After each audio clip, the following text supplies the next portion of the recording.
solutions when it comes to the system. And I want to break this in two different pieces.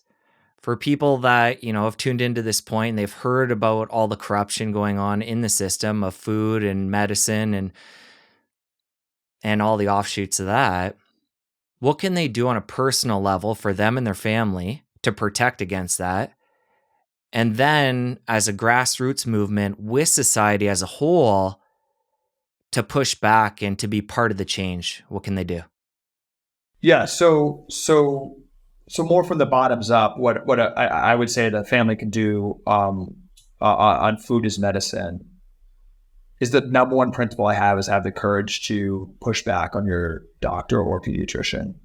And I'm not reflexively just 100% anti-drug, but if they're putting your kid on some kind of medication, when they're giving your child nutritional advice, when they're putting your teenager on an SSRI or Ozempic, when they're trying to give you a statin or push you on a fertility protocol that's medical first, these are warning signs. These are warning signs that will be less likely to be solved if you get on the chronic disease pharmaceutical treadmill, and will be more likely to be solved if you use that as an opportunity of something to have gratitude for, to actually investigate what the root cause is.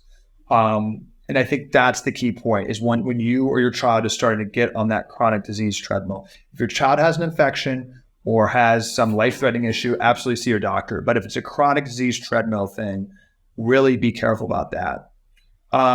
Now, this is very cliche to say, call your member of Congress, get involved in politics. But this is what has to happen. We need to unify our voices. The problem is that when the SNAP bill comes up, Coke is organized. They're pounding on the door on that specific issue of keeping the funding for Coke.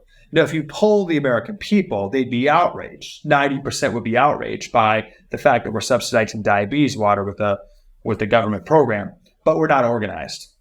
So it is channeling that's how we will win. We have to channel our voices into specific issues.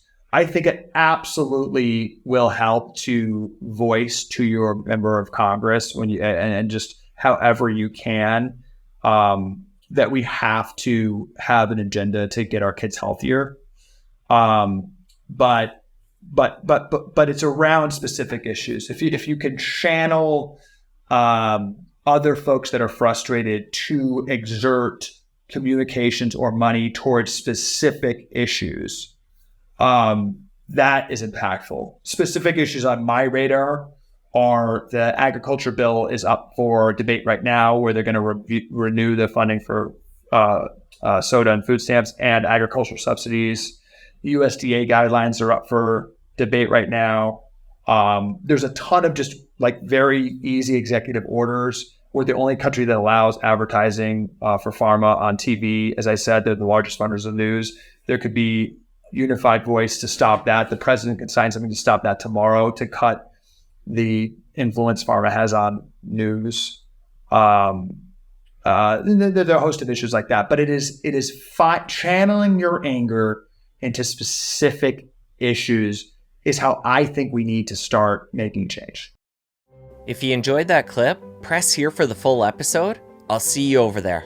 The medical system has been an absolute abomination at chronic conditions, which lead to over 80% of U.S. deaths and lead to over 80% of U.S. healthcare costs. That is the conditions like obesity, like depression.